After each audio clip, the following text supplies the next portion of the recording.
Your son is so pitiful, to have to live with such a selfish mother. Chloe, the stranger sitting next to Jacob, said acidly amidst the audience.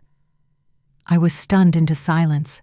In my hands, the small gift box with the basketball shoes I had saved up for months trembled violently. Today was supposed to be the best day, Jacob's birthday, the day I wanted to surprise him, to give him the gift he had long dreamed of. But in an instant, everything turned into a nightmare.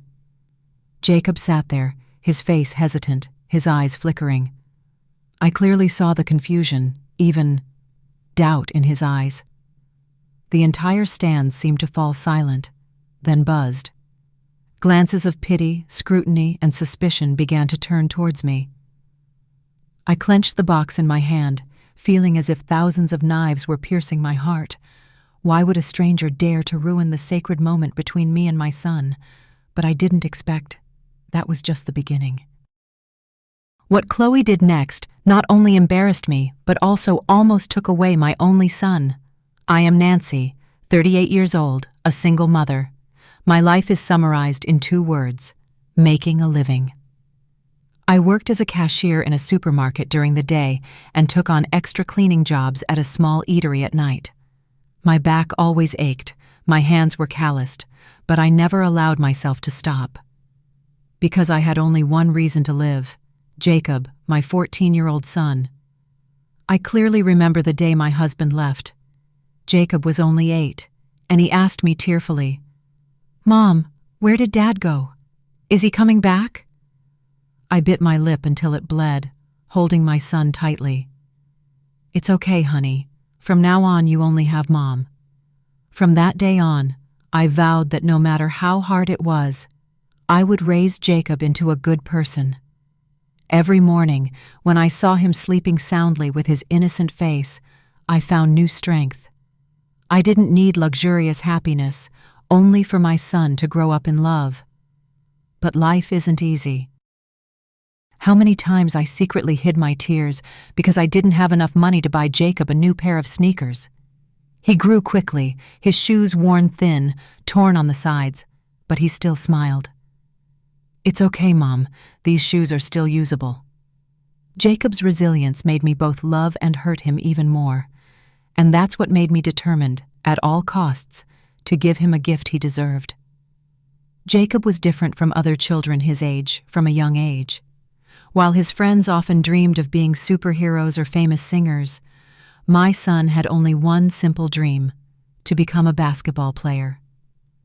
I remember a summer afternoon when he was 10. The sun was scorching. The elementary school's cement court was so hot it seemed to steam. Yet Jacob tirelessly threw old basketballs into the rusty iron hoop. Every time the ball went in, he raised his hands and shouted as if he had just scored in a major game. I stood outside the fence, smiling through tears. "Mom, do you see?" "One day I'll play in a huge stadium with lots of people cheering," Jacob said, his eyes shining like stars. I nodded, trying to hide the pang in my heart as I looked at the tattered shoes on his feet. Those shoes were so worn that the stitches had come undone, but Jacob cherished them like treasures. He often said, "As long as I have a ball and shoes, I can play. I don't need anything else." In reality, I knew Jacob secretly dreamed of a genuine pair of Air Jordans, the shoes he often gazed at in the display case of the sports store. Every time we passed by, his eyes would linger for a long time, then he would turn and smile at me as if to reassure me. "I'm just dreaming, Mom. Don't worry." That smile cut into my heart like a knife. As a mother, I hurt because I couldn't immediately give my child what he deserved. But I had secretly promised myself, on Jacob's 14th birthday, at all costs, I would give him a surprise. The lives of my son and I were no different from a long battle. By day I worked, and by night I had to tutor Jacob, cook, and do laundry. There were months when the rent, electricity, and tuition fees piled up, suffocating me. Many nights, I could only eat instant noodles, giving Jacob my meager portion of rice. Yet, strangely, my son never complained. Instead, he would often make me laugh. "Mom, when I become a famous football player, I'll buy you a big house with a swimming pool. You won't have to worry about paying rent anymore." I burst out laughing, tears welling up. "As long as you are healthy and happy, I don't need any swimming pool." On nights when the electricity went out, the two of us would sit by candlelight, with Jacob holding his old guitar and singing cheerfully. I watched him quietly, feeling that the world was still warm. For me, simple happiness was just sitting beside Jacob, listening to his laughter echo in the empty room. Once, Jacob secretly saved half of his meal to take to school the next morning. When I asked, he grinned. "Mom, you eat it all, I'm full." But I knew the boy was learning to share even the smallest morsels with me. It was those difficult years that made our mother-son bond stronger than anything. I always thought no one could break this connection, until Chloe appeared. Every time I saw Jacob standing in front of the sports store, his eyes lighting up as he looked at the basketball shoes on the shelf, my heart ached. I knew clearly that it wasn't just an item. It was his dream, his childhood aspiration. That night, after finishing my shift cleaning the restaurant, I sat alone in my small rented room. The dim yellow light cast shadows on my expense ledger. The numbers piled up: electricity, water, tuition fees. I bit my pen, calculating over and over until my hair turned gray. And then I made up my mind. I would cut back on all possible expenses, just to afford that gift. And instead of taking the bus, I chose to walk several kilometers to save a few small coins. Instead of buying new clothes, I wore my worn-out uniform repeatedly. Each day I saved a little and put it into a small tin box hidden under my pillow. Once, Jacob caught me counting change. He asked in surprise, "Mom, what are you saving up for?" I quickly smiled and reassured him. "Oh, I want to save for our future, yours and mine." He hugged me tightly, his eyes shining with a brightness I would never forget. Every night, I dreamed of the moment I would give Jacob the gift box, seeing his face light up with pure joy. I was convinced it would be my son's happiest birthday, but I never expected that very moment would become the deepest pain of my life, because a strange woman named Chloe shattered everything. I remember that day clearly. Jacob's basketball game ended.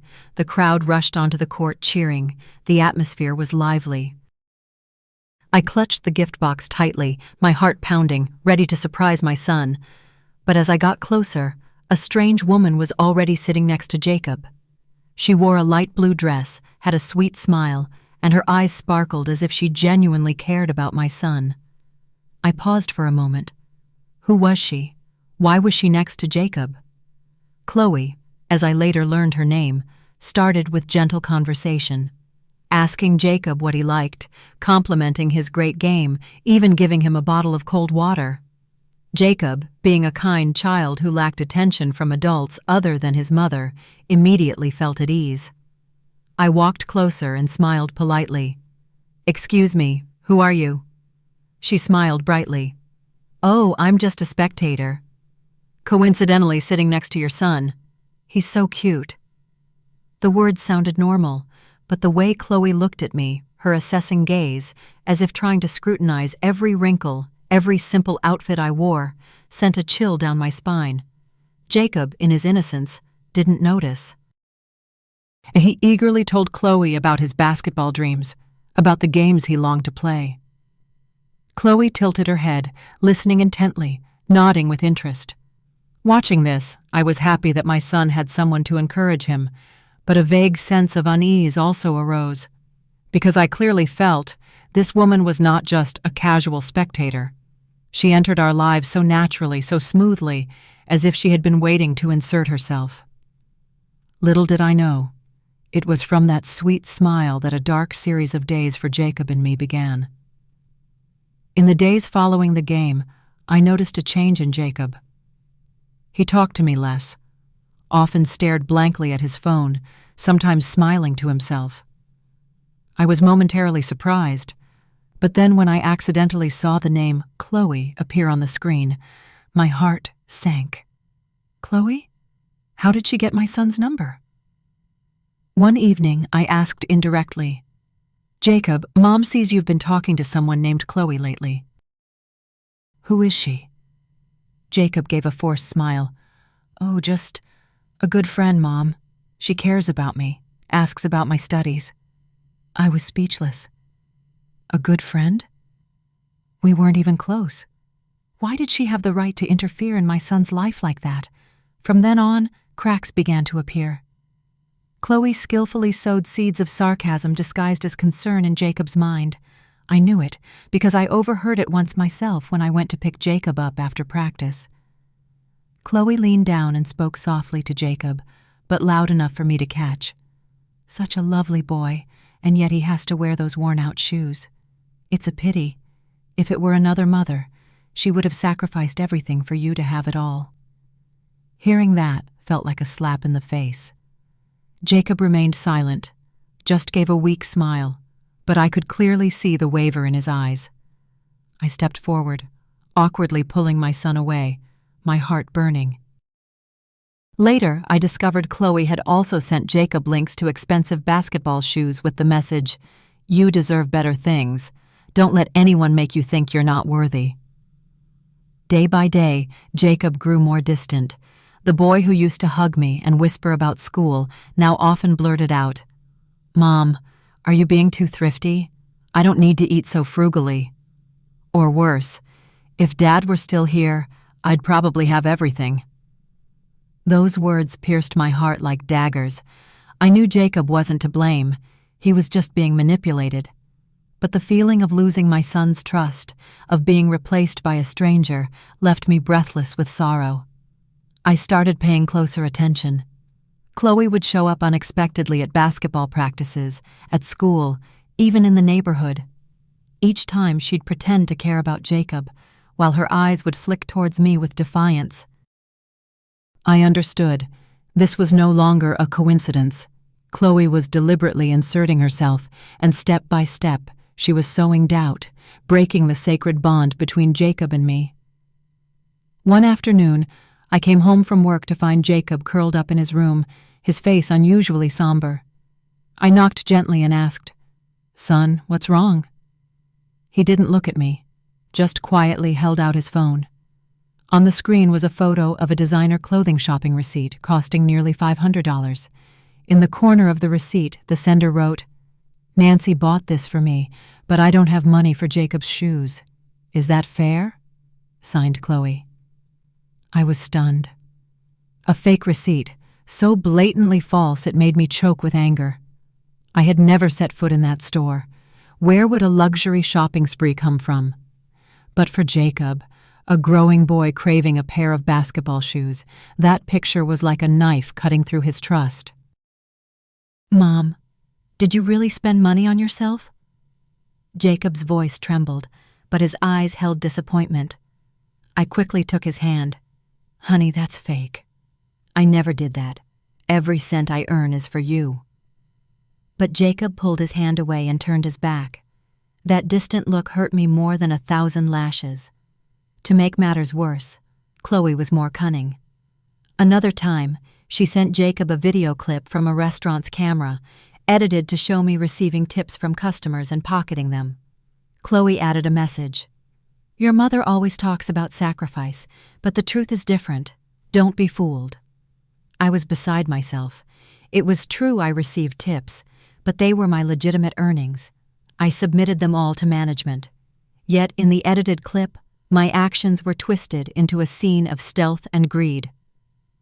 Jacob looked at me, full of confusion. "Mom, are you hiding something from me?" My heart shattered. I tried to explain, but I knew, with the evidence Chloe had fabricated, all my words became mere excuses in his eyes. That night, I sat alone in the darkened room. The basketball shoes I had already placed under the bed still sat in their box. I touched them, tears streaming down my face. I wanted to give Jacob the biggest surprise, but now, what meaning did that surprise hold when the trust between us was crumbling? And I knew clearly it all stemmed from Chloe, a woman who seemed like a stranger, yet possessed the cruel ability to destroy the small world Jacob and I had built. In the following days, the distance between Jacob and me grew. My son no longer chattered about school, nor did he cuddle me before bedtime. Instead, he often went out, citing practice. But I knew half of that time was spent with Chloe. One time, I secretly followed him. My heart nearly stopped when I saw Jacob sitting in a cafe, opposite Chloe.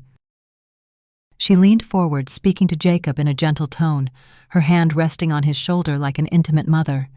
Jacob smiled, his eyes filled with admiration, the look he once reserved only for me. I stood outside the glass, my hands clenched so tightly they drew blood. I felt like I was losing my son to a stranger. It all came to a head that evening. Jacob returned, his face cold and distant. He looked at me and uttered a sentence like a sharp knife. "Mom, maybe Chloe is right. You only think of yourself. You've never truly understood me." I was speechless, choked with emotion. 14 years of raising him, every drop of sweat, every sleepless night, now negated by the words of an outsider. In despair, I decided I had to uncover the truth. I began to investigate, to learn about Chloe. And then, the pieces of the truth sent a shiver down my spine. Chloe's appearance was no coincidence. She was a former employee of the company where I worked as a part-time accountant, fired for falsifying records that I had reported. It turned out, it was all a sophisticated revenge plot. Chloe didn't just want to humiliate me. She wanted to steal the most precious thing, Jacob's trust in his mother. I sat in silence for hours, tears streaming down my face. But deep down, that pain was slowly turning into a flame. If she thought she could easily break this mother-son bond, she was mistaken. I vowed to do everything I could to bring Jacob back and expose Chloe's true face to everyone. The parent-teacher conference at Jacob's school that day should have been as peaceful as any other time. I wore an old shirt, carefully brushed my hair, and clutched Jacob's academic file, ready to discuss with the teacher. I still believed that no matter how many storms life threw at us, this school would remain a safe space for Jacob. But as I entered the hall, my heart sank. Chloe was already there. She sat right next to Jacob, her hand resting on his chair as if to assert her position. Many other parents whispered, looking at me with confused eyes, and Jacob, his head was bowed, avoiding my gaze. As soon as the homeroom teacher began to speak, Chloe interjected. "Actually, I have something to comment about Jacob. The boy has potential, but unfortunately, he doesn't receive enough support from his family." The entire room fell silent. I stood up abruptly, my face burning. "Excuse me, who are you? This is a parent-teacher conference. By what right do you speak about my son?" Chloe gave a light laugh, her eyes full of defiance. "The right of someone who genuinely cares. I see Jacob needs more than what you're giving him." Those words were like a splash of cold water to my face in front of dozens of parents and teachers. I heard whispers. What kind of mother lets others speak for her? Perhaps she really doesn't take care of him. Jacob remained with his head down, his hands clenched tightly. My heart ached, but instead of crying, I looked directly at Chloe, my voice trembling but firm. "I've raised Jacob for 14 years.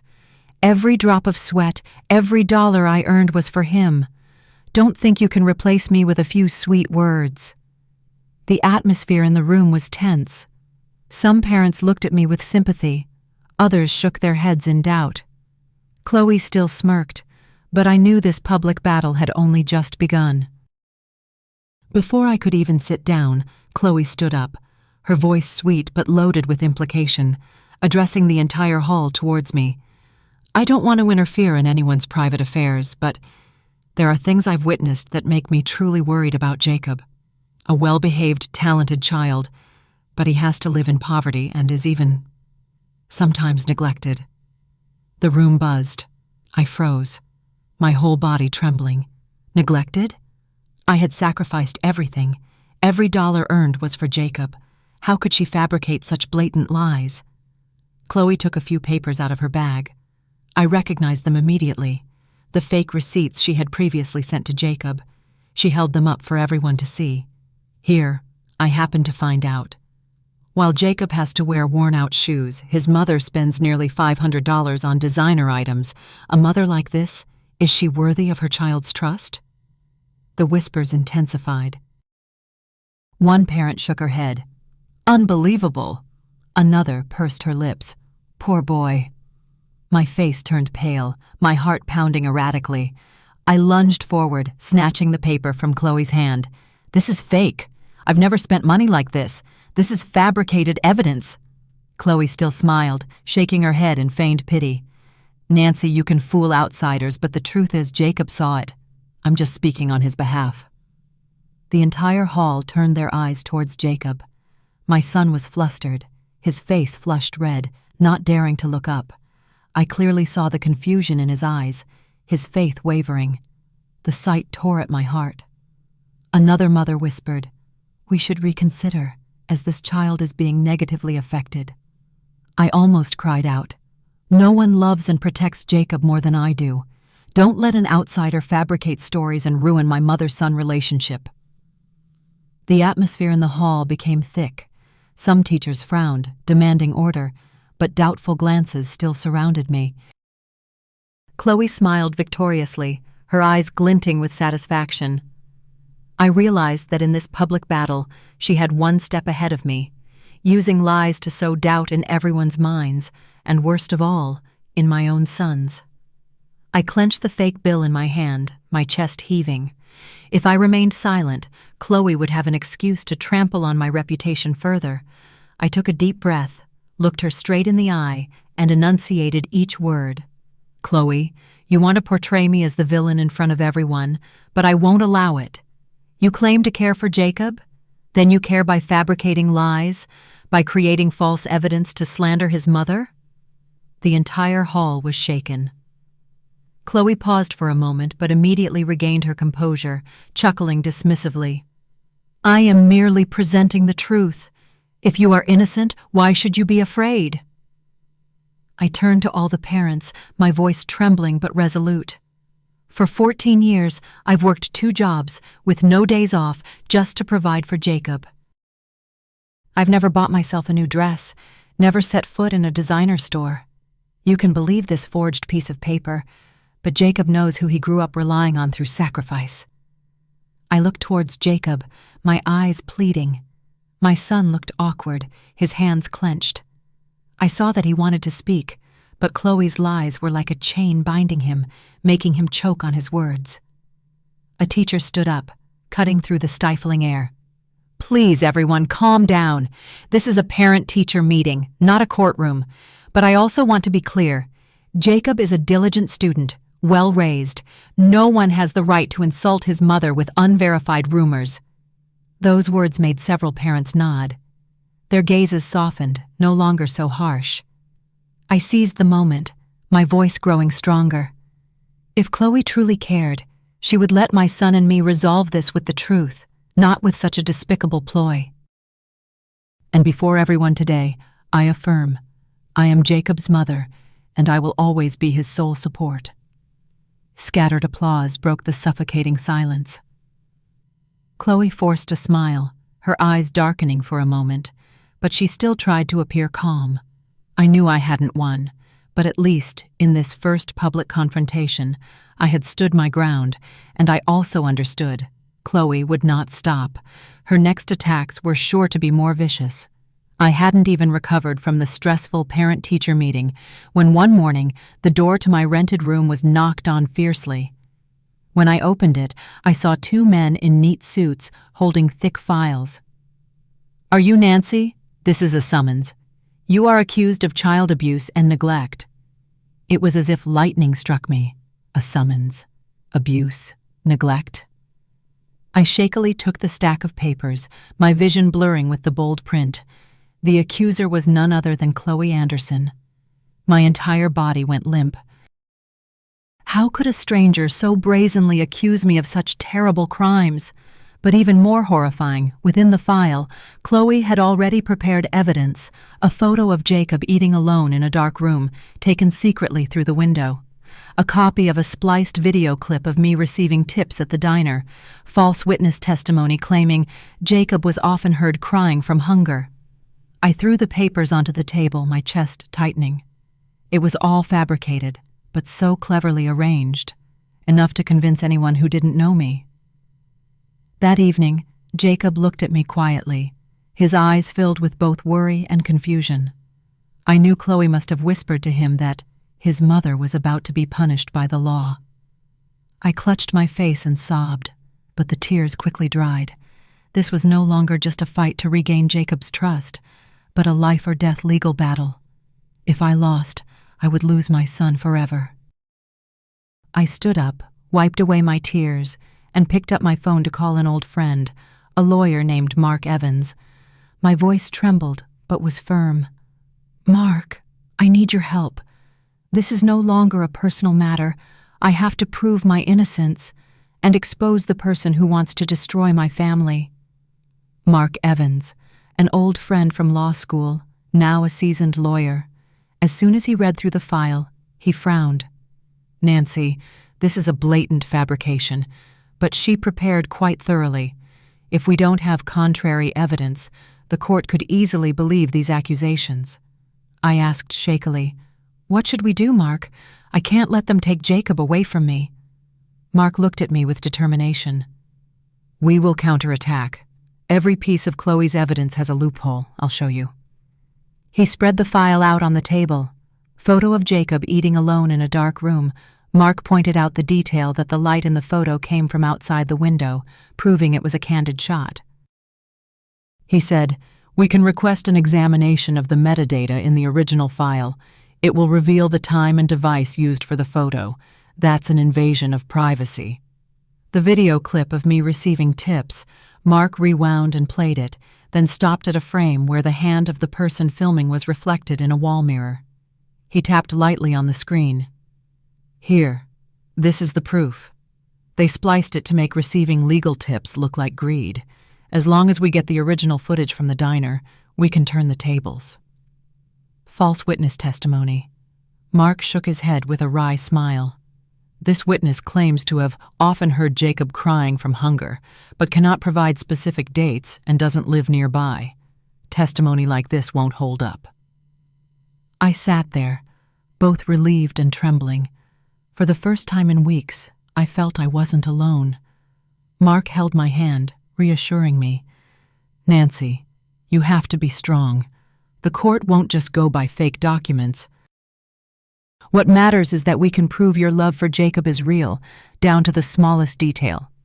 He suggested I gather all the tuition receipts, hospital bills, and any documents proving I always took care of Jacob. In addition, Mark wanted to invite close neighbors and Jacob's teachers to be witnesses. I nodded, a new fire igniting within me. If Chloe thought she could defeat me through the law, then it was through the law that I would fight back and expose her deceitful mask. The day of the hearing arrived. I sat in the courtroom, my heart pounding. Across the table, Chloe was composed, her expression as calm as someone who was certain of victory. Her lawyer presented the case clearly. "My client accuses Nancy of neglecting her son, spending money on herself, and failing to provide the minimum living conditions for Jacob. We have evidence, photos, videos, and witnesses." With every sentence he read, I felt like I was being stabbed. Jacob sat in the back row, his face tense. I knew my son was also torn. It was Mark's turn, and he stood up, his voice clear and strong. "Your Honor, that evidence is merely a fabricated product. Please allow me to present my case." He displayed an analysis of the photo's metadata on the screen, showing Jacob eating in a dark room. The result was clear. The photo was taken with Chloe's phone at 11 p.m., when I was working the night shift at the diner. The room buzzed with murmurs. Chloe's face paled slightly. Next, Mark presented the video from the diner, this time the original footage provided by the manager. The complete footage showed me openly receiving tips and then meticulously recording them. He pointed to the reflection in the mirror. The one secretly filming was Chloe. She edited the footage to make a legitimate action appear suspicious. Whispers spread throughout the room. Finally, Mark called Chloe's witnesses to the stand. When the judge asked about the time and date of when he heard Jacob crying from hunger, the witness became flustered and answered hesitantly. Under pressure, he blurted out, "I just signed it as requested. I really didn't know the details." A wave of shock swept through the room. Chloe's face lost all color, her eyes wide but unable to utter a word. Mark concluded with a firm voice. "This mother raised her son with all her sweat and tears. Those accusations are merely a smear campaign. I ask the court to deliver justice for Nancy." I sat there, tears streaming down my face, feeling both pain and relief. I didn't need glory. I just needed my son to see the truth. Jacob looked up, his eyes glistening. I knew deep down, his faith in me was starting to return. I thought that after the hearing, things would be somewhat clearer. But Chloe didn't stop. She knew that if the law couldn't defeat me, public opinion would be an even sharper weapon. In just one night, a series of anonymous posts appeared on social media. Mother neglects son to spend money on herself. Jacob, a talented boy held back by a selfish mother. Accompanying them were old, photoshopped, and distorted pictures of me and Jacob. In one picture, I was walking back to my rented room with a bag of groceries, but the caption read, "This mother frequently spends money on herself while her son wears torn shoes." Malicious comments poured down like a rain of knives. Poor boy. A mother like this deserves to have her parental rights revoked. Hope someone better replaces her. I trembled as I read each line. My heart was torn to pieces. I could endure hardship, but being slandered before thousands of unfamiliar eyes was too much. Jacob was even more confused. One evening, he handed me his phone, his voice trembling. "Mom, why do they all say that about you? Is it all true?" I hugged my son, but tears streamed down my face. How could I show Jacob the truth amidst this sea of fake news? Chloe still appeared, comforting Jacob in front of everyone, pretending to be his emotional support. I could clearly see her enjoying this moment, with public opinion on her side, while I was buried in mud. But I didn't know that, from within that public opinion, people would gradually rise to defend me. Those who had witnessed firsthand how I raised Jacob with all my love. In the early days, I was drowned in a sea of fake news and cruel sarcasm. I hardly dared to leave the house, fearing the disdainful looks from those around me. But then, something I didn't expect happened. One morning, Ms. Linda, my next-door neighbor, knocked on my door and showed me her phone.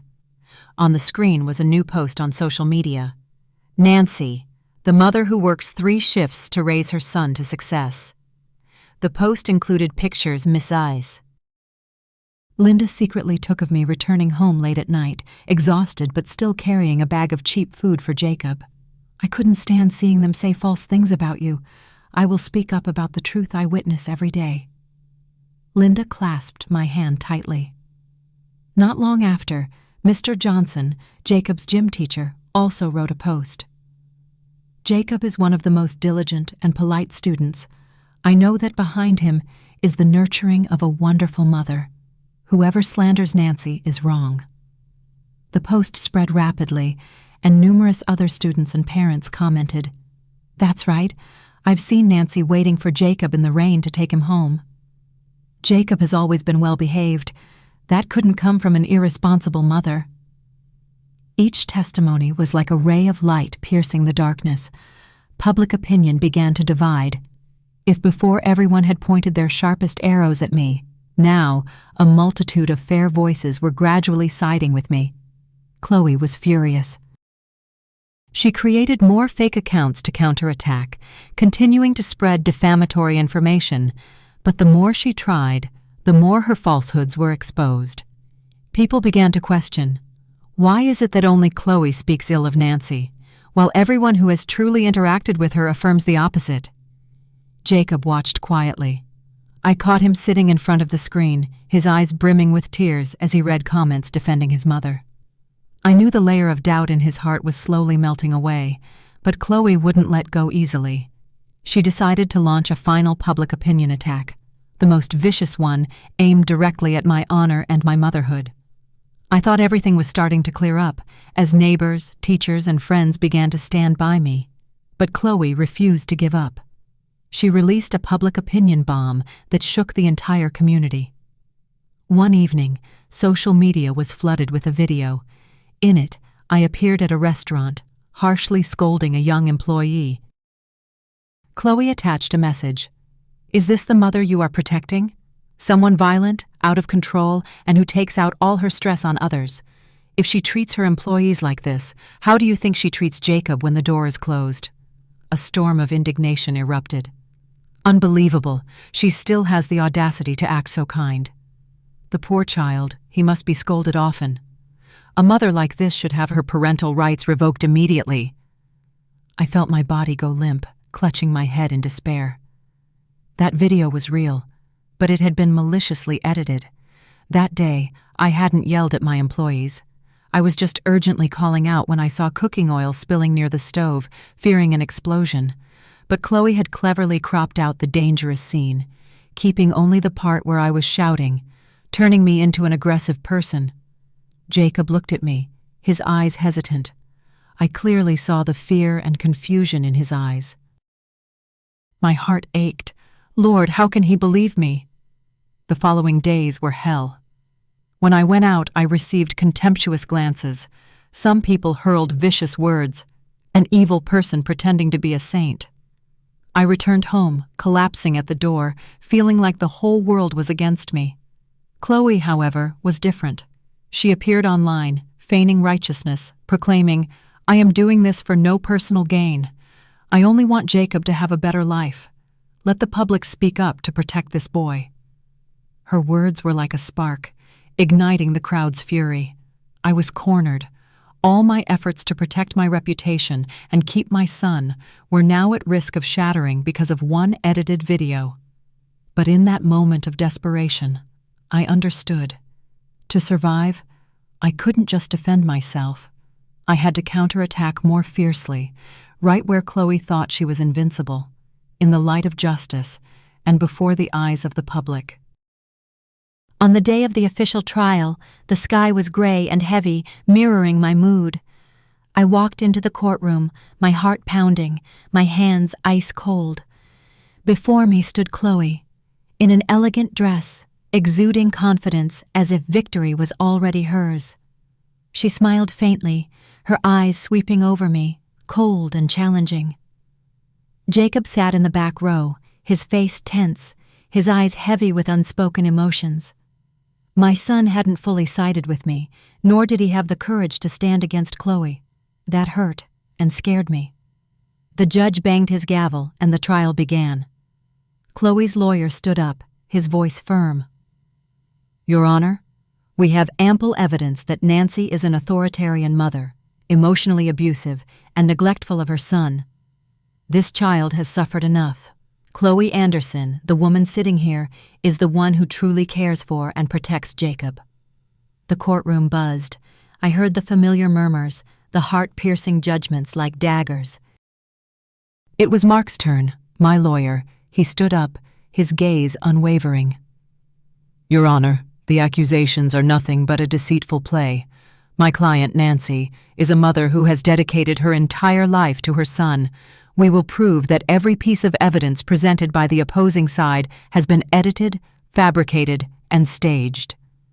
I sat there trembling, but as I heard Mark's confident voice, my heart warmed. This time, it wasn't just about saving myself, but also about protecting Jacob's belief in me. I had to fight to the very end. The judge called for the presentation of evidence to begin. Chloe smiled confidently, pushing a stack of documents toward the court. I looked at those stacks of forged papers, videos, and images, and my throat tightened. But I knew this time would be different. This time, I had the truth on my side. The trial had only just begun, but the atmosphere was so thick that all eyes were fixed on us. This would be the final battle, where justice would decide the fate of my son and I. The judge banged his gavel, signaling the plaintiff's side to begin their questioning. Chloe stood up, her demeanor gentle, but her voice clear and sharp. "I did not want to be here. I am only worried about Jacob. He has confided in me many times that he feels neglected by his mother, forced to live a meager existence." The courtroom buzzed. I looked at Jacob and saw his eyes waver. My heart ached. Chloe's lawyer brought out a false witness. He repeated the old script. I often heard Jacob crying from hunger. But this time, Mark stepped forward, refuting him with a barrage of questions. "You say you often heard it, but please tell me on what specific date and time." I don't remember clearly." "Where do you live? Do you live in the same neighborhood as Nancy?" "Actually, I only visited a few times." The audience began to murmur. The witness broke out in a sweat, stammering. Mark tapped lightly on the table and said with firm conviction, "Your Honor, this witness has no credible basis. This is merely a fabricated testimony." The air grew heavy with tension. I clenched my trembling hands, my heart pounding as I saw each piece of truth being dismantled. Immediately after, Mark called our witness, Miss Linda, the neighbor.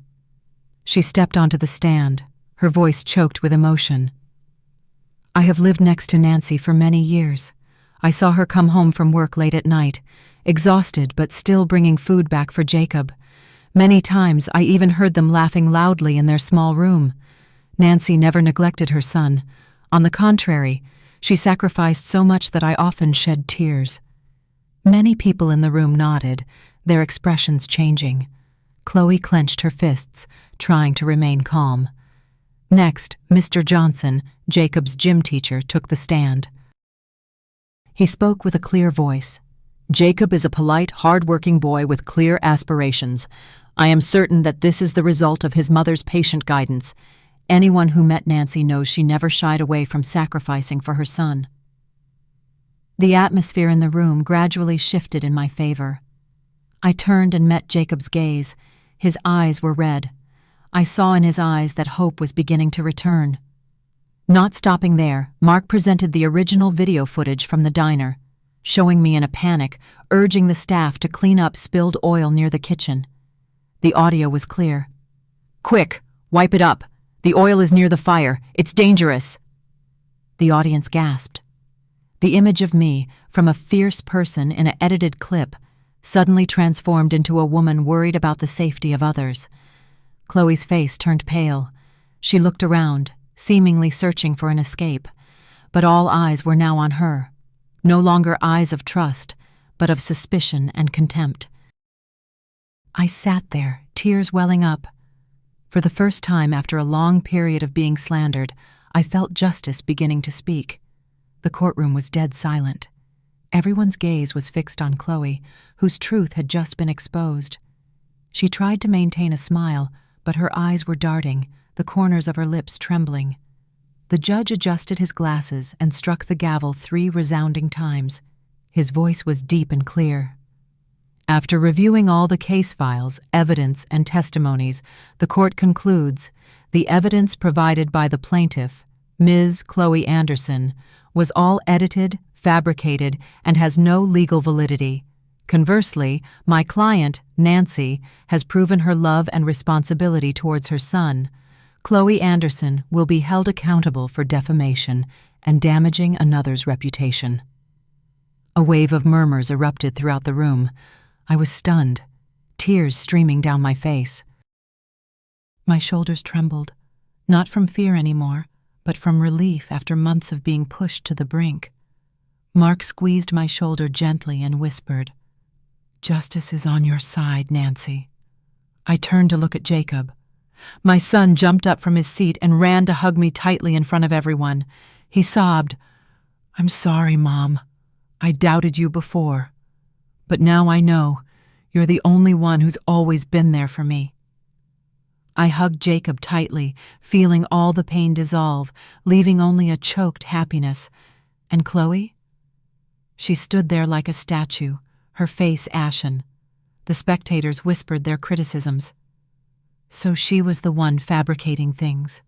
How heartless, daring to destroy a mother-son bond. The judge struck the gavel one last time. This session is adjourned. Custody of Jacob belongs to his biological mother, Nancy. The sound was like a liberating bell. I held Jacob's hand tightly and walked out of the court amidst the whispers of the crowd. But this time, the gazes were not of contempt, but of admiration and sympathy. I knew the battle wasn't entirely over. Chloe would have to pay for what she had done. But for me, the most important thing was that I had kept my son, kept Jacob's trust, and more importantly, upheld the truth. The court had ruled, and justice had finally been mine. After the trial, everything turned 180 degrees. If Chloe had once controlled public opinion, pushing me to a dead end, she now became the focus of criticism. The media began to get involved. Reporters who had once shared slanderous posts about me now issued corrections. A local newspaper published an article with a large headline, "Chloe Anderson, the defamer who used tricks to destroy a mother-son bond." Under the article, thousands of furious comments appeared. How could someone be so evil? Exploiting a child for personal revenge, utterly inhuman. The company where Chloe worked also could not stay out of it. Just a few days later, they issued a press release announcing the termination of her contract. Reason: actions that harm the company's reputation and professional ethics. I heard the news on the radio, and a strange feeling arose within me. Not quite joy, but a sense of justice served. Chloe meticulously plotted to destroy me, and now her own honor and career lie in ruins. I saw Chloe one last time when I accidentally passed her on the street. She no longer had her proud demeanor or expensive clothes. Instead, her face was haggard, her eyes averted. A few people recognized her, pointing and whispering, "Look, that's her, the one who lost in court." Chloe lowered her head, walking quickly as if trying to escape. I stopped, watching silently. No curse was needed. Society's contempt was enough to crush her. But this was only the beginning of the tragedy Chloe would endure. After being fired, Chloe tried to salvage her last shred of dignity by seeking out old friends, hoping for sympathy. But instead of comforting embraces, she only received cold stares and accusations. During one meeting, a friend bluntly said, "Chloe, we can't believe you could be so heartless. You ruined a mother's life for personal revenge? Sorry, we don't want to be involved." Those who once praised and admired her now uniformly deleted her phone number and blocked her on social media. Chloe gradually became an ostracized name within her own circle of close friends. Worse still, her family no longer wanted to stand by her side. Her older sister, who had often protected Chloe, finally uttered words of estrangement. "You've disappointed our parents. From childhood, everyone indulged you, but you never appreciated it. Now you've destroyed everything yourself. Don't expect us to defend you again." And Chloe's parents. They quietly moved, cut off contact, unable to bear the public pressure and shame their daughter brought. Chloe was left alone, living within 4 cold walls. Rumors spread that Chloe's fiancé had also backed out, canceling the engagement immediately after the trial. The reason was stated plainly: I cannot live with a woman known for defamation and malice. In just a few weeks, Chloe lost everything: her job, friends, love, even her family. From someone who once sat on high, confidently manipulating public opinion, she had become a name scorned and despised by everyone. I heard about these events from Linda and some neighbors. Someone asked me, "Nancy, are you gloating now that Chloe has fallen into such a plight?" I remained silent. Deep down, I felt no gloating, only a sense of release, because what mattered most to me was not Chloe's suffering, but that I had kept Jacob, preserving the mother-son bond she had tried to sever. But life didn't stop there for Chloe.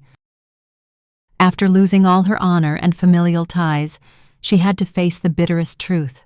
societal abandonment. As time passed, the name Chloe Anderson gradually became a negative symbol in the community.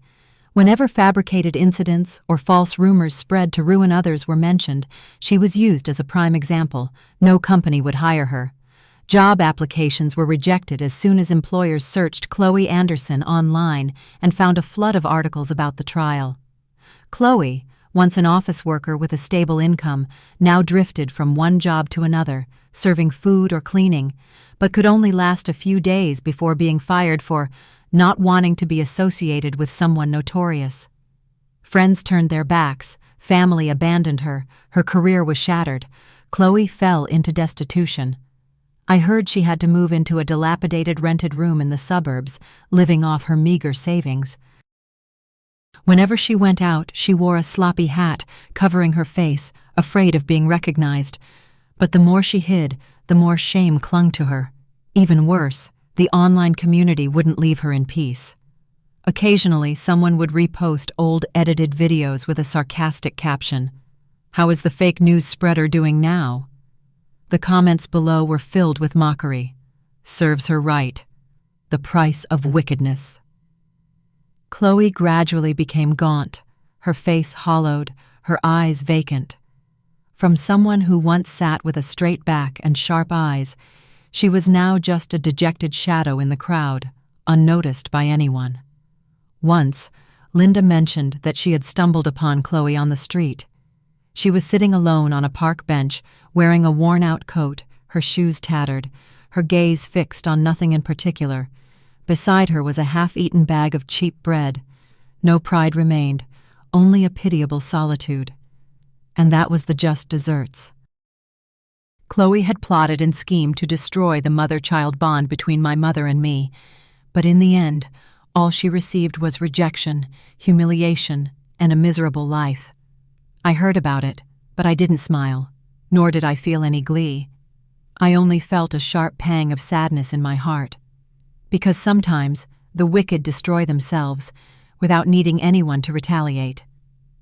In the days following her ostracization by society, Chloe lived like a wandering ghost. By day, she hid in a damp, moldy rented room. By night, she tossed and turned, plagued by nightmares. In her dreams, Chloe always saw Jacob's face looking at her with resentment, while I stood there with a cold, proud gaze. At first, Chloe stubbornly believed it was all due to Lucky Nancy. But the deeper she sank, the more isolated she became, the more she realized everything stemmed from her own malice and pettiness. One evening, Chloe, trembling, held her old phone, searching for my number.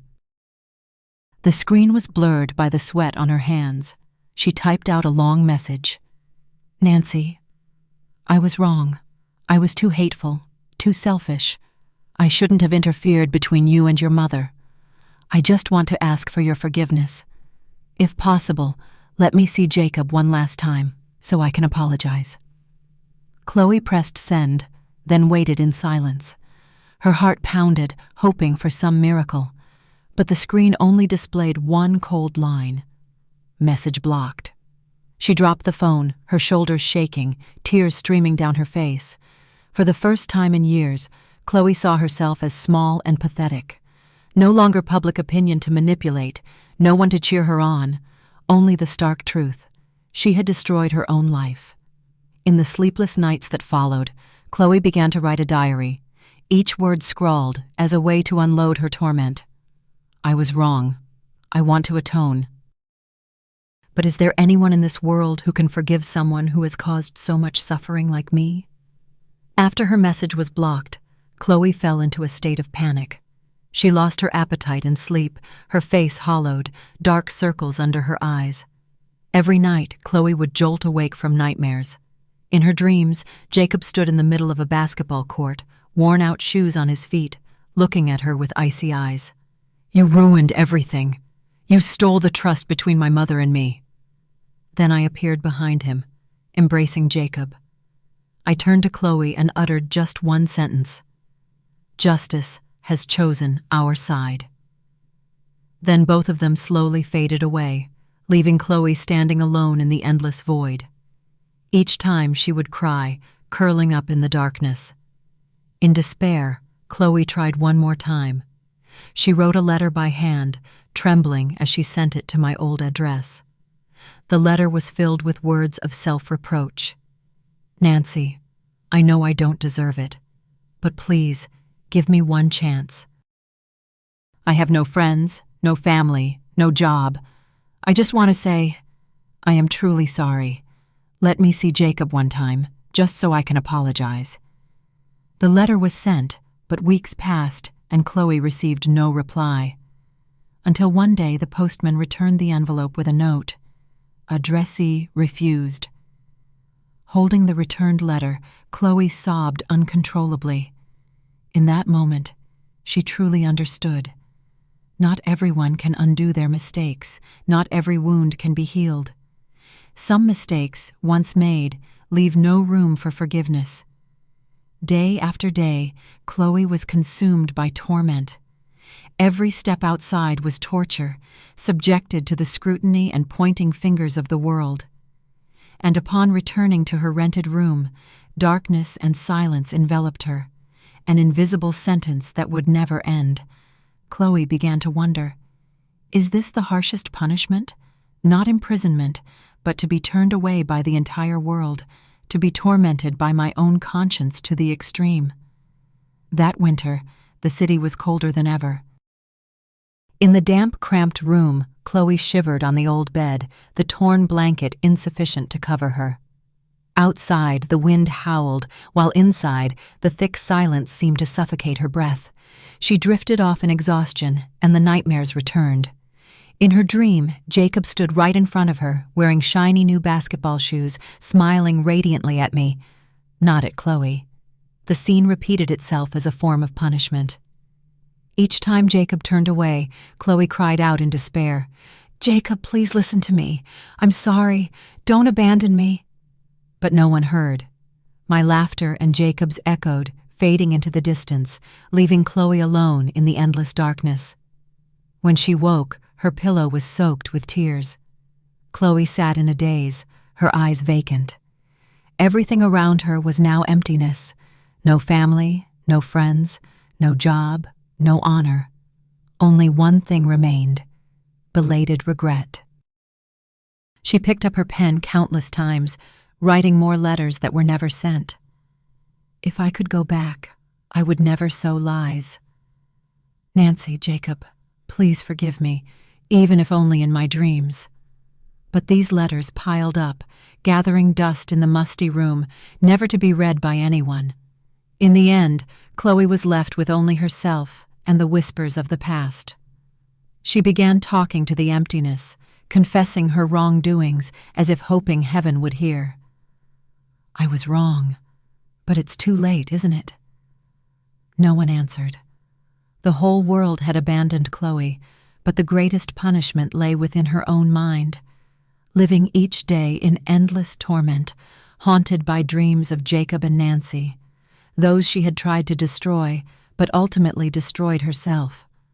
Regretful, but too late to turn back. After all, my life and Jacob's finally returned to peace. The stressful days, tears, pain, and heavy judgment from public opinion gradually receded into the past. Every morning I saw Jacob radiantly preparing for school in the new basketball shoes I had saved up for so long. My son no longer had eyes of doubt or distance, but instead absolute trust. He would often hug me and whisper, "Mom, I'm sorry for ever doubting you. You are the only one who has always been there for me, no matter what happened." I listened, smiling and shedding tears. To me, that was the greatest recognition, a gift more precious than any verdict of justice. We gradually returned to a simple and happy rhythm of life. In the evenings, mother and son would cook together, eat dinner under the warm yellow light.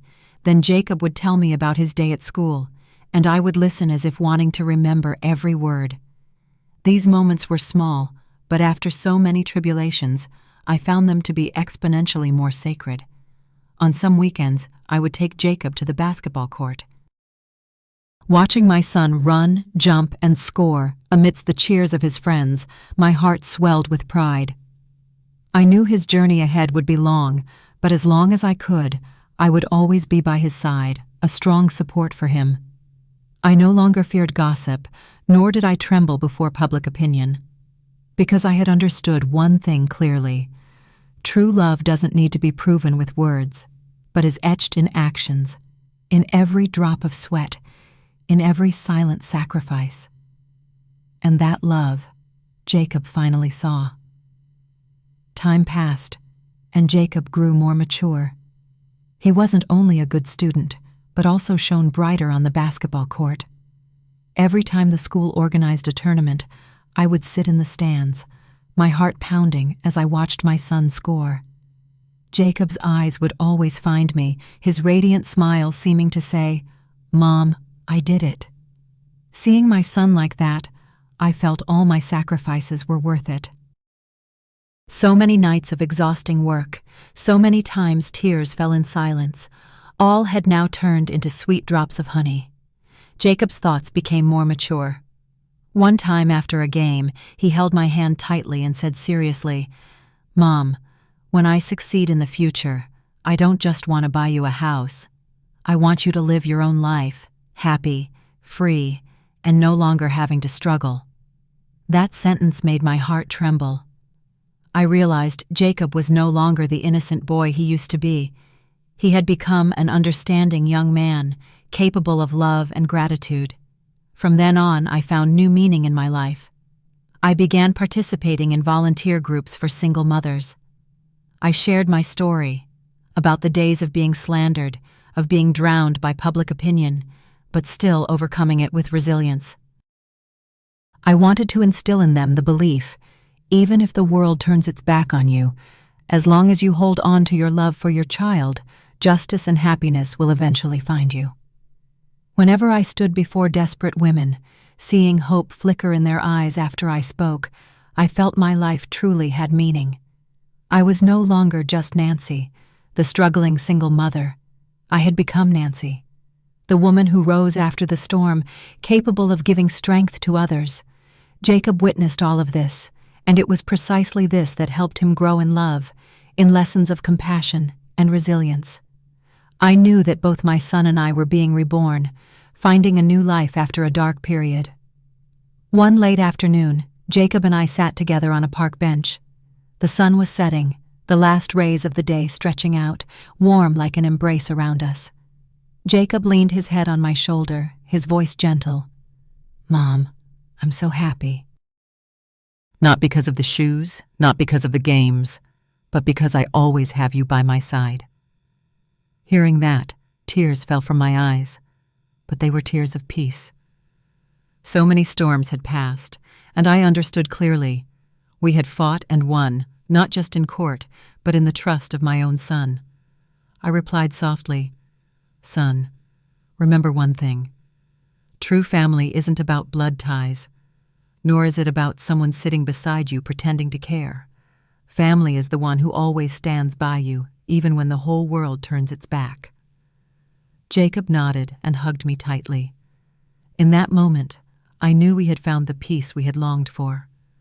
Since the incident, I continued to engage in volunteer activities, supporting other single mothers. I shared my story to warn them that there are indeed wicked people in this world, ready to shatter the happiness of others. But at the same time, I also wanted them to believe truth, justice, and love will always exist, and they are the strongest forces to overcome any storm. Jacob, meanwhile, continued to nurture his basketball dream. I don't know if he'll become a professional athlete, but I know for sure he will grow up in love, in freedom, and in faith. And for me, that is enough. Our story ends here, but the message echoes on. Never underestimate the power of a mother's love. Never let lies obscure the truth. And remember, true family isn't about blood, but about respect and love. I looked up at the brilliant sky, telling myself, we lost much, but we were also reborn.